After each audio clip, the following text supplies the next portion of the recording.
네, 오늘 짱모닝 시작하겠습니다. 금요일이네요. 토마토 투자하면 강재훈 운영과 오늘 한 주 또 한번 마무리를 해보겠습니다. 어서 오십시오. 네, 안녕하십니까? 네. 자, 우선 오늘 시장에서 개장이 하기 전에 좀 봐야 될 투자 포인트는 어떤 거 좀 체크를 해봐야 될까요? 미증시 간단하게 좀 보고요. 네. 그다음에 이제 전일 시장이 상당히 강세를 보여줬었는데, 그랬죠. 그동안에 이제 사실 지수보다는 업종별 종목별의 흐름이 강했던 부분에서 네. 이제 어제 같은 경우 지수의 강세란 부분이 사실 시총 상위 이쪽에서가 강세가 나오면서 나타난 모습. 그다음에 이제 뭐 어저께 특징주 같은 경우는 사실 워낙 좀 많은 그런 케이스였는데, 네. 이제 자동차 같은 경우가 이제 반등이 오랜만에 좀 나온 그런 모습이었고요. 그다음에 이제 뭐 건설주들 전체적으로가 또 셌죠. 굉장히 강한 흐름을 보여줬었습니다. 네네. 그래서 이제 이 부분이 이제 대선 관련해서도 어느 정도 연관이 있고, 그리고 서울시에서도 이제 법안 자체를 바꾼다 이런 부분이 있었는데, 그거 컸죠. 그 부분을 좀 생각해 보면 될 것 같고. 네. 그리고 최근 들어서 애플카 이슈가 나오면 항상 애플카 관련해서는 LG 그룹주들이 네. 항상 강한 흐름을 보여준다 그러는데, 이제 이제 어제 같은 경우는 LG 이노텍 이쪽에서가 이제 애플카 관련해서 기판 이제 이쪽으로 이제 앞으로 공급할 가능성이 있다. 이 부분이 좀 부각이 됐던 그런 케이스였습니다. 네. 자, 어쨌든 오늘은 좀 종목을 좀 많이 보는 그런 하루가 되겠는데요. 우선 미국 증시부터 체크해 보겠습니다. 나스닥만 좀 많이 밀렸어요. 그러니까 나스닥은 많이 밀리긴 했는데 네. 사실 다우지수라든지 S&P는 뭐 그다지 밀린 게 없었죠. 그렇죠. 견조했죠. 근데 이제 사실 보게 되면은 시장에서 앞서도 우리 그런 얘기를 했었지만 네. 밸류란 부분은 사실 올 한 해 계속해서 가는 이것도 상수다라고 생각을 하셔야 됩니다. 그렇군요. 그러다 보니까 사실 우리가 일반적으로 생각할 때는 지금 지정학적 리스크, 원자재가의 상승, 막 여러 가지 문제가 생기면 오히려 기술주가 더 좋을 것 같은데 네. 실제로는 기술주가 하락하는 반면에 그 외적인 쪽에서 강세를 띈다가 되겠죠. 그러니까 원인이 그게 아니라는 거잖아요. 그러니까 이제 시장에서 뭐 긴축을 좀 완화한다라는 뉘앙스도 나오긴 했었지만 예. 결국은 어차피 금리 인상이라는 부분은 속도 조절의 차이 정도밖에 안 되는 거고 하긴 하는 거죠. 그리고 이제 양적을 이제 축소하는 부분, 이 QT 부분도 네. 결국 이어질 수밖에 없는 부분이기 때문에 그 동의를 하다가 되는 거고 우리가 국채 금리를 봐도 마찬가지죠. 그렇죠. 앞전에 국채 금리가 1.7에서 1.8%에서 왔다 갔다 했을 때 이때도 이제 사실 성장 중심의 하락이었었고 맞아요. 이게 2.05까지 올라갔다가 지금 내려왔다 하더라도 결국 1.75에서 1.8 사이는 거의 변동이 없거든요. 네. 그러니까 결국은 시장에서 기술주들 중심의 차익 실현이 또 나타났다. 또 이렇게 볼 수밖에 없는 거고 반대로 이제 최근 들어서는 앞전에는 금융주 중심의 강세였다면 지금 시장에서는 원자재 상승이라는 부분과 이제 전체적으로 에너지 섹터 자체 바뀌어가는 그런 과정이고 그렇군요. 또 나중에 우크라이나 관련해서도 복구를 해야 된다는 부분은 항상 잠재적인 부분이니까 이런 관련된 뭐 소재라든지 에너지 관련된 쪽이라든지 네. 이런 쪽에서는 오히려 강세의 중심에 서다 보니까 다우라든지 S&P 상대적으로 하락이 제한된 그런 모습을 보여준다는 거죠. 그렇군요. 나스닥이 비쌉니다. 예.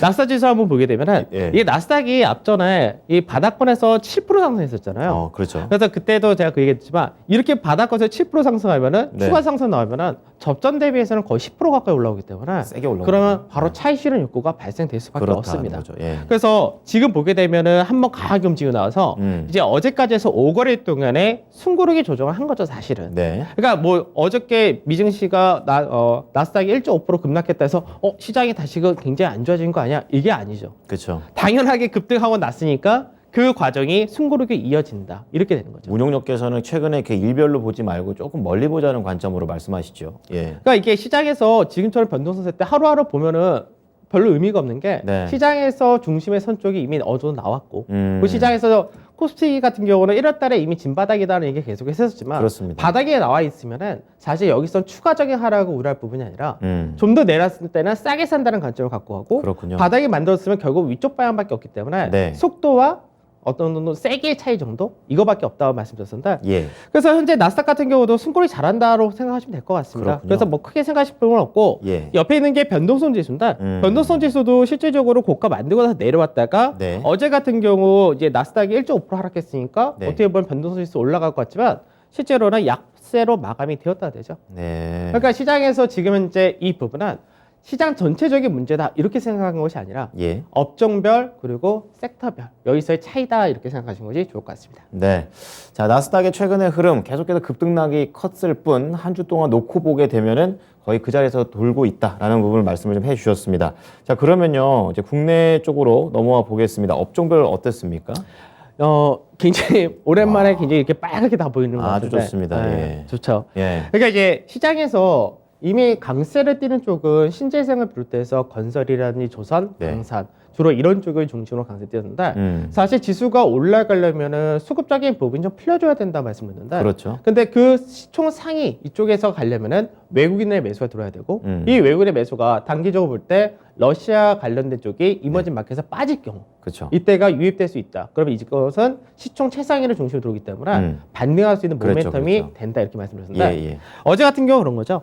어제 같은 경우 외국인과 기관이 이제 동반 매수가 거래소에서 좀 들어왔는데 네. 규모 자체는 크지 않았다 하더라도 그렇죠. 이게 들어온 쪽이 어제 반도체라든지 자동차라든지 시총 상위를 중심으로 들어온 모습을 보여줬었다는 의미가 거죠. 있다라는 그런 거군요. 거죠. 예. 그러니까 그런 부분에서가 이제 전체적으로 반등이 나왔다 이렇게 되는 것인데 그게 이제 시장 상위에서 IT라든지 네. 자동차라든지 금융 그 다음에 제약이라든지 이런 쪽이 시총이 높죠. 그렇죠. 그러니까 이쪽 같은 경우가 어제 시장보다 강세를 띠다 보니까 지수 자체가 어저께는 강세가 나타난 모습이 그렇게 나타난 거고 네. 그 다음에 이제 좀 더 강세를 보여줬다 된 쪽은 이제 건설 이쪽이 아무래도 강세를 보여줬었고요. 모멘텀이 있었죠. 그러니까 건설이 이제 모멘텀이 사실 많습니다. 그러니까 뭐 대선 관련해서도 이제 앞으로 공급을 늘린다는 부분도 있고 예. 어제 서울시에서 이제 35층 관련된 부분을 그러니까 폐지한다는 부분도 나왔고 네. 또 이란 보건 관련된 쪽도 갖고 있는 거죠. 요즘 많이 나오네요. 네. 그다음에 이제 해운 쪽도 여전히 강하죠. 그렇죠. 해운 쪽도 예. 뭐 실제는 워낙 좋으니까.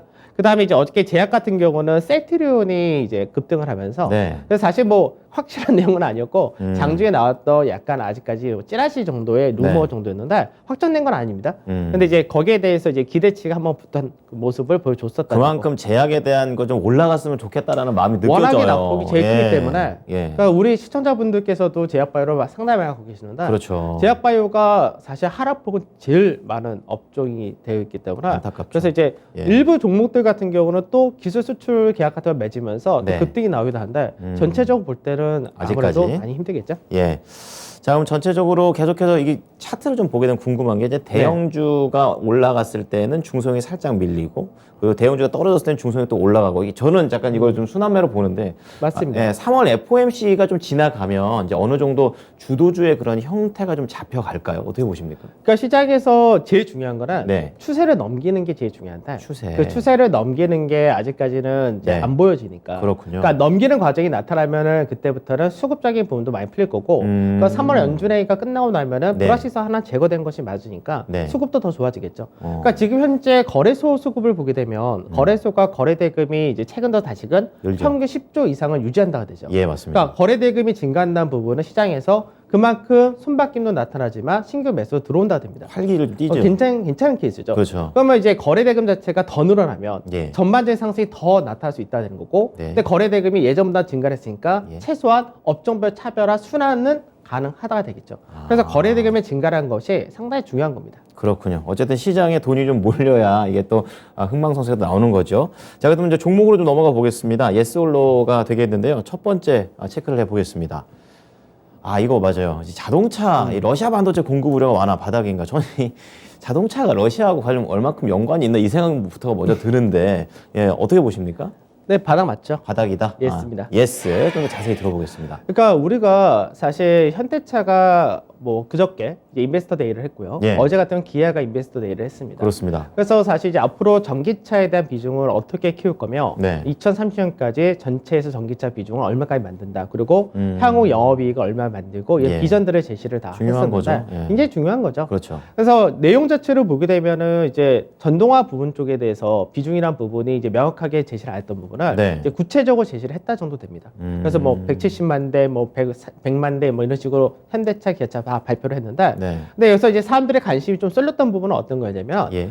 차량용 반도체 공급이 차질을 갖고 있느냐. 그렇죠. 그다음에- 근본적인 거네요. 그죠. 그 다음에 이제 러시아 관련된 익스포저가 얼만큼 되느냐. 그러니까 사실 알고는 있는 부분이다, 다들. 네. 다들 알고 있는 부분이고, 그래서 러시아 문제로 인해서 예. 현대차가 올해 초에 발표했었던 가이던스, 그러니까 예. 올해 전체적인 판매 대수 전망이 축소가 되냐, 변경이 되느냐. 이런 부분이 있었죠. 그렇죠. 그렇죠. 그래서 이제 회사 측에서 얘기를 한 거죠. 네. 러시아 같은 경우는 현대차 같은 경우가 매출의 한 4% 좀 안 되는 케이스고 영업이익에서 3% 정도밖에 차지를 하지 않는다 이렇게 얘기한 거죠. 적다. 적죠. 예. 그러니까 사실 이게 생산이 문제가 생긴 부분이지 지금 현재 대기 수요는 어마어마하니까 그렇죠. 사실 처단하는 러시아에서 안 되면 많죠. 딴 쪽에다가 약간 넘길 수 있는 부분이 맞아요. 있고 예. 그리고 그렇다고 해서 러시아에서 철수한다라는 부분도 말이 안 되는 거죠. 왜냐면 러시아라는 시장 자체가 현대 기아차가 점유율이 굉장히 높거든요. 아, 그렇군요. 그게 왜 그러냐면 예전에 크림반도 사태가 벌어졌을 때 네. 다른 나라들이 철수를 하고 이렇게 할 때 오히려 그대로 유지를 했기 때문에 그 점유율이 높아진 거죠.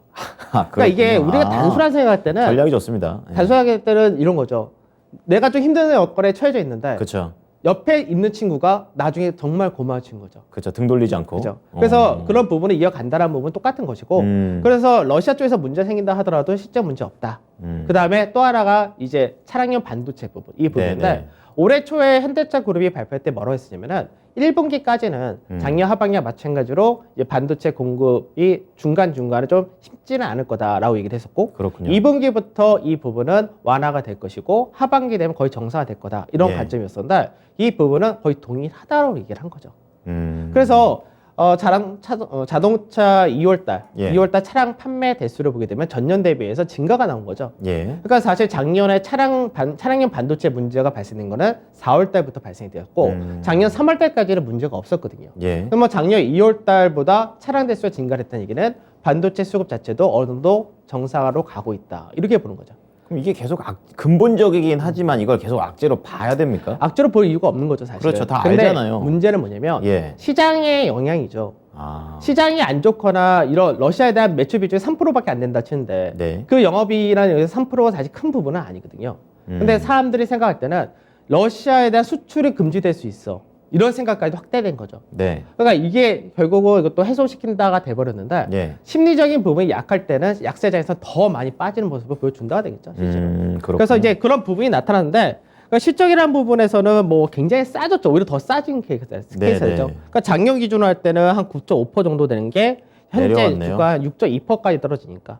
그래서 올해 매출에 대한 전망이라니 이익에 대한 전망을 유지한다 그랬기 때문에 올해 이제 이익 자체가 이제 작년에 6조 6천억에서 7조 4천억. 그 순이익 자체가 6조 정도 되니까 굉장히 큰 케이스죠. 그렇군요. 그래서 어제 기아차 같은 경우도 이제 그 자동차 많이 만든다고 하더라고요. 14개나 많이 만든다고 만들면서 네. 이제 2026년도에 시가총액 100조를 목표로 한다. 뭐 이렇게도 얘기하는데 말은 뭐. 예. 말은 뭐 열심히 하죠. 예. 그래서 이제 모양상을 보게 되면 지금 지지를 받는 자리가 어디냐면 2017년과 18년 이때 고가 라인 때에서 지지를 받는 케이스입니다. 아, 노란색 동그라미 그죠? 있는 데군요. 그러니까 이때 자리대가 실제로 영업이익이 이제 4조에서 5조 사이까지 왔다 갔다 많이 네, 떨어졌던 네. 시기인데 그때부터 영업이익 월등히 높죠. 그렇죠. 그러니까 밸류메이트라는 것도 다 똑같기 때문에 네. 결국 이제 3단 하락을 나타냈다는 부분에서 반등이 강하게 나올 수 있는 구조가 만들어진다 보시면 될 것 같습니다. 네, 실적이 이제 슬슬 받쳐지고 있는 현대차와 관련된 얘기였습니다. 자, 두 번째 예스홀로 넘어가 보겠습니다. 보여주시죠. 아, 아파트 네. 예, 건설주 수혜. 이거 저도 이거 왜 이렇게 오르지? 이러다 나중에 찾았거든요. 어떻게 보십니까? 그러니까 이 부분은 건설사의 수혜가 많습니다. 그렇죠? 예. 그러니까 이제 같은 땅 안에서 앞전에 높이가 제한됐던 거를 더 높여버리는 높여버리면은 더 만들 수 많은 있죠. 마진을 네네. 얻어갈 수 있는 그런 케이스가 되기 때문에 건설사 입장에서는 당연히 수혜가 되겠죠. 그렇습니다. 근데 이제 건설사는 사실 여러 가지 생각해야 되는 부분이 네. 지금 우크라이나 문제를 해서 이란이 이제 핵 협상 복원이 더 빨라지고 있죠. 네. 그래서 어제 유가가 하락했던 요인 중에 하나도 바로 이란의 핵 협상 이 복원이 더 빨라진다. 변동성은 사실 있었지만 이런 부분이었죠. 예, 예. 그러면 건설사 같은 경우는 현재 공급을 늘린다 자체가 좋은 케이스인데 네. 여기서 해외에서의 수주 모멘텀까지 같이 들어오는 케이스니까 그럼 날개 달리는 거죠. 그렇죠. 그러니까 왜냐면 원자재 관련된 중동 같은 경우가 유가가 많이 올라간 만큼 재정의 여력은 더 커지는 거고요. 그렇죠. 그동안 진행하지 못했었던 발주를 더 확대시킬 수 있는 여력이 생긴다야 되기 때문에 네네. 그래서 지금 사실 오펙에서가 증산을 별로 안 했죠. 그렇죠. 러시아 쪽이랑 같이 붙어 있는. 네. 근데 오펙 자체가 증산을 할 이유가 별로 아, 없죠. 오펙 플러스. 예. 그러니까 왜냐면 오펙 같은 경우는 중동이고 오펙 예. 플러스까지 하면 러시아인데 러시아까지. 예. 근데 오펙 같은 경우 증산할 이유가 없죠. 지금 급한 거는 그 외적인 국가들이고 아, 오펙은 지금 너무나 좋은 케이스죠. 계속 올라가라. 그러니까 이렇죠. 그에 대한 예. 수혜주가 사실 종합건설이 되겠죠. 아, 그렇게 연결이 되는 그죠? 거군요. 그래서 예. 대우건설이 어저께 상승이 가장 높게 나왔는데 네. 대우건설을 보면은 지금 하락 추세를 넘어갔죠. 그러네요. 그러니까 지금 우리가 나중에 먼저 지금 선도를 한 기업 종목들이 지금 한개 나타나는데 네네. 나중에 지수도 이런 구조가 나올 거냐가 굉장히 중요합니다. 그렇죠. 그래서 지수도 마찬가지로 이 하락 추세를 나중에 돌파할 만한 상승 추세를 받게 되는데 지금 대우건설을 보게 되면 하락 추세를 넘어서 상승 추세를 바뀐 거죠. 중요한 첫 시그널이 될 수 있다는 그렇죠. 얘기죠. 그러니까 이런 예. 것들이 지금 뭐 선도주다 이렇게 얘기를 해야 되는데 근데 우선 밸류를 보게 되면 실적 자체가 너무 좋은 거죠. 그렇군요. 그러니까 작년 기준으로 할 때가 영업이익이 뭐 7,400억이었던 게 아니 그렇죠. 7,400억이었던 게 올해가 8,000억 정도 전망. 예. 그러면 이제 퍼로 따질 때가 작년에 4.9%였으면 올해가 4.1%인데 아, 어제 쌉니다. 주가 좀 올랐으니까 4.7% 정도 될 겁니다. 네, 네. 그러니까 앞전에도 제가 얘기했지만 주가가 이렇게 밸류가 싸고 재평가를 받을 만한 모멘텀 있는 것들이 네. 이제 너무 싼데 같이 주죠. 근데 여기서 받으면? 모멘텀이 들어오면은 예. 주가는 반영할 수밖에 없습니다. 지금 그 공식대로 움직이고 그죠? 있는 게 대우건설이죠.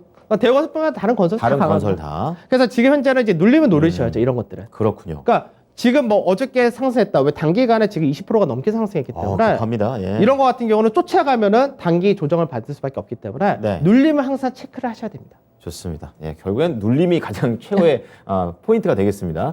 다음 세 번째 예스올로 체크해 보겠습니다. 오늘은 세 개예요. 네.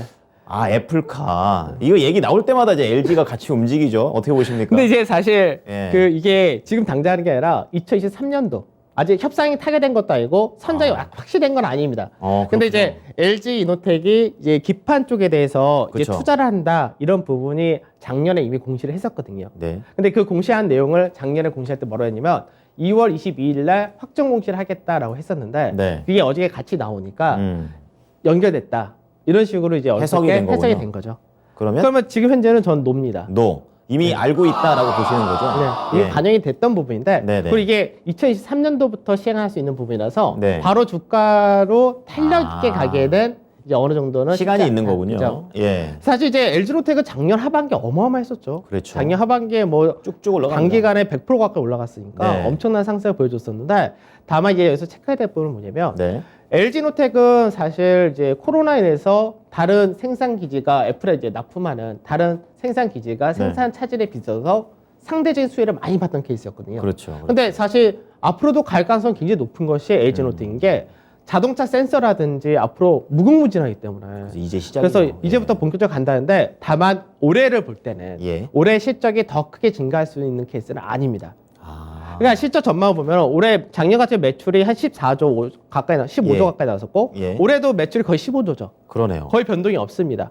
그러니까 올해 같은 경우는 영업이익이나 매출의 증가율이 거의 없는 케이스입니다. 그러면 밸류적인 본선 비싸지 않는데 한 9.2에서 9.7% 정도 되니까 비싸진 않은데 네. 근데 올해 실적만 봤을 때는 추가 상승할 수 있는 모멘텀이 좀 작다가 되겠죠. 음. 그래서 이 같은 경우는 보통 딱 올해를 볼 때 하반기 정도 가면은 네. 내년에 대한 기대치를 가지고 움직일 폭이 생긴다 되는데 그렇군요. 지금 당장은 네. 윗자리가 좀 막혀 있는 거죠. 그렇군요. 그럼 지금 네. 현재는 이제 박스권에서 움직이기 때문에 직전에 고가 매물대에 있는 30만 5천에서 38만 사이 예. 요 정도가 이제 상단이라서 사실 먹을 폭이 그렇게 크진 않다가 됩니다. 길게 보면 괜찮다라는 게 LG노텍이군요. 그죠? 근데 나중에 길게 볼 거면 나중에 더 싸게 사면 되죠. 알겠습니다.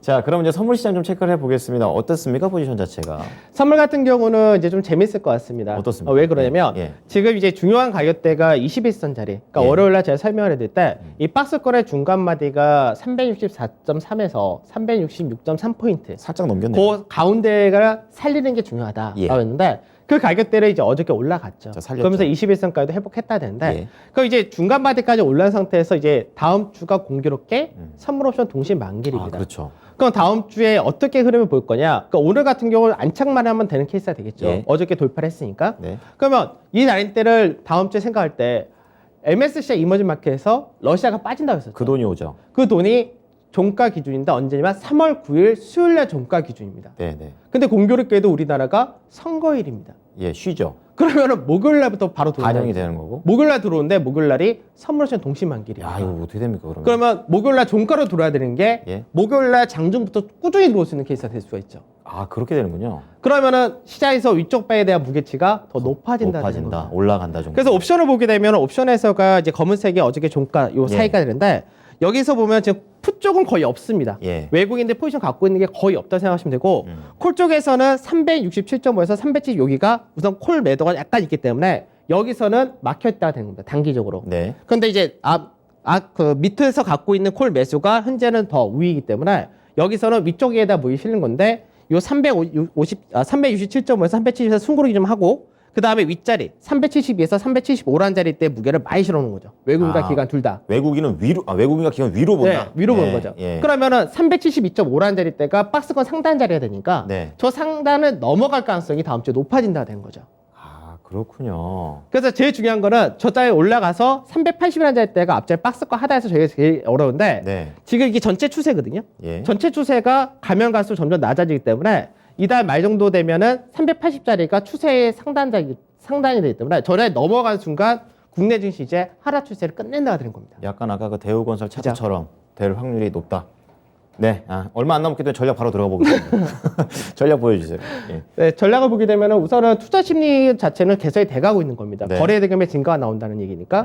그 다음에 이제 업종별 순환이 잘 나타난다 되죠. 예. 다만 업종별 순환이라는 부분은 어떻게 얘기하면은 한쪽이 올라갔으면 올라간 쪽이 승부르게 해줘야 되고 그렇죠. 다른 쪽이 움직이는 거고 이런 과정이거든요. 그렇죠. 그러니까 쫓아간다가 아니라 눌림을 공략을 하거나 아니면 그 다음에 움직일 종목을 선침해를 하거나 투자 시점이 이게 중요한 달라요. 거죠. 예. 근데 이제 시장 자체가 상승을 못하거나 좀 약세를 띌 때는 어떻게 되냐? 그때 차별화로 가겠죠. 근데 지금 그게 빠지는 것과? 아닌 걸로 보신 거잖아요. 그러니까 안 좋게 나올 때는 차별화. 그러니까 이거는 뭐 하루 어저께 같은 경우는 많이 올랐으니까 오늘 같은 경우는 조정을 받을 때 덜 빠지는 거. 네. 그 전체 조정이 좀 센 거. 이렇게 나올 수도 있겠죠. 네. 그다음 코스닥 같은 경우 4거리 동안 7.5% 올라왔으니까 네. 많이 올라왔죠. 그렇죠. 그래서 앞전에 915포인트 전후까지 왔으니까 여기서 마찬가지로 코스닥도 최소한의 숨고르기는 필요하다가 되겠죠. 관심 업종 어디 보십니까? 거의 비쌉니다. 네. 소재 쪽에서는 철강, 어저께도 미증신 철강이 강했죠. 비슷하네요. 예. 그리고 비철금속도 강했습니다. 음. 그러니까 이제 유가가 좀 빠진다 하더라도 네. 금속이라든 이런 원자재가는 계속 올라가는 기술이라서 네. 그러니까 철강 쪽 여전히 똑같고 순수화도 비싸게 보시면 되고 산업재에서가 조선, 건설, 기계 세 개나 그 있네. 기계 안에가 또 방산이 들어가 있으니까 그렇죠. 그다음 신재생 관련해서는 뭐 여전히 중요하게 보셔야죠. 네. 그 지수가 한 번씩 움직일 때는 IT와 자동차 따라갈 수밖에 없다. 증권 추가됐죠, 이거? 네, 증권이 오늘 추가됐습니다. 아, 그렇군요. 자, 그럼 이제 종목으로 좀 넘어가기 전에 그 목표가 도달 종목이 있습니다. 태양광 OCI인데요. 네. 가격하게 좀 전략 AS 좀 도와주세요. 이거 먼저 하다는 이거 먼저. 네, 다음 주 먼저 중요한 하시고. 이벤트가 예. 목요일 선거점 만기, 수요일날 국내 대통령 선거, 그리고 MSCI 편출 부분이 다 연결이 됩니다. 그렇군요. 네. 이러한 부분들. 자, 그럼 제가 마음이 급해서 24% 수익이 났습니다. 2월 7일 날 말씀을 해 주셨는데요. OCI AS 도와주십시오. 그때 제가 1차 목표를 10만 7천 드렸고 네. 2차 목표를 13만 3천 원 드렸거든요. 네. 그러면 지금 현재 OCI가 11만 원에서 왔다 갔다 하는데 10만 7천 자리 때 전후에서 안착하는 과정이 있을 겁니다. 네. 그 이 가격대를 눌림이 됐다가 눌림 그 다음에 사이다. 추가 상승 13만 3천 원까지 길게 보시면은 네. 추가 목표를 달성할 수 있겠죠. 그럼 오늘 종목 넘어가 보겠습니다. 고려아연 체크를 해볼 텐데요. 자, 오늘 계속해서 눌림의 중요성을 듣고 있습니다. 이제 고려안 같은 경우는 이제 아연 가격이 굉장히 강합니다. 요즘 지금 뭐 원자재가 뭐. 그렇죠. 거기다 이제 금, 은 네. 이쪽도 강하죠. 안전자산까지. 그게 고려안에서 또 취급을 많이 하니까. 근데 이제 네네. 앞으로 고려아연 같은 경우 유럽 쪽에서가 이제 특히 아연, 네. 아연 쪽은 유럽 쪽에서 생산 자체가 굉장히 힘듭니다. 그렇군요. 에너지 가격이 높아져서 전력 비중이 높아지니까 생산에서 단가 안 나옵니다. 예. 그러면 고려안 쪽으로 더 쏠릴 수가 있는데 재련 수수료가 그렇게 될 경우는 크게 인상할 가능성이 높습니다. 모멘텀 좋네요. 그래서 재련 수수료 같은 경우 보통 3, 4월 달에 결정이 되기 때문에 네. 조만간 결정이 될 겁니다. 음. 그러면 이게 실적을 확 올리는 케이스가 되기도 하고 예. 그다음에 호주 자회사가 풍력하고 수소 신재생 에너지를 계속 키우고 있습니다. 신재생 쪽. 그래서 ESG를 잘하는 회사. 그렇군요. 그다음에 2차 전지 소재 쪽은 이미 하고 있고 좋은 건 다 또 하고 하고 있네요. 있고 그다음에 동박 사업도 이제 올해 말부터 가동을 시작하게 됩니다. 네. 그럼 차트 보면서 가격 전략 네. 좀 봐주세요. 근데 고려아연은 약간 이게 단기적으로는 굉장히 좀 까다로운 종목이라서 예. 지금 보게 되면 실적은 굉장히 좋아지고 있죠. 그러네요. 실적은 작년에가 이제 1조 가까이 1조 1000억 조금 안 됐고 올해 같은 1조 1400억 정도인데 네. 그러니까 밸류로 보게 되면 11%니까 그렇게 싸다라고 할 수 없지만 독보적인 우월적 네. 지위를 가지고 있는 회사 이렇게 보시면 되고 독보적이다. 네, 그 배당이나 주주 안정성도 막 굉장히 강합니다. 배당. 그러니까 실적이 굉장히 높게 증가를 하는데 주가는 2016년도 17년도에 고가 라인대에서 왔다 갔다 하죠. 예. 그러니까 저 자리 때 현재는 매물 소화하는 과정입니다. 그렇군요. 그러니까 이 매물을 소화하게 되면은 새로운 마디가 하나 열린다가 되겠죠. 가격은요? 그래서 매수가 자체는 이제 55만 원에서 네. 55만 5천 원 여기서 매수하시고 손절은 52만 원, 그 목표가는 70만 원 이렇게 말씀드리겠습니다. 네. 고려아연 잘 참고해 보시기 바랍니다. 오늘 말씀 감사하고 한 주 동안 고생하셨습니다. 네, 수고하셨습니다. 네. 지금까지 토마토 투자자문 강재훈 운용력과 함께한 오늘장 모닝이었습니다.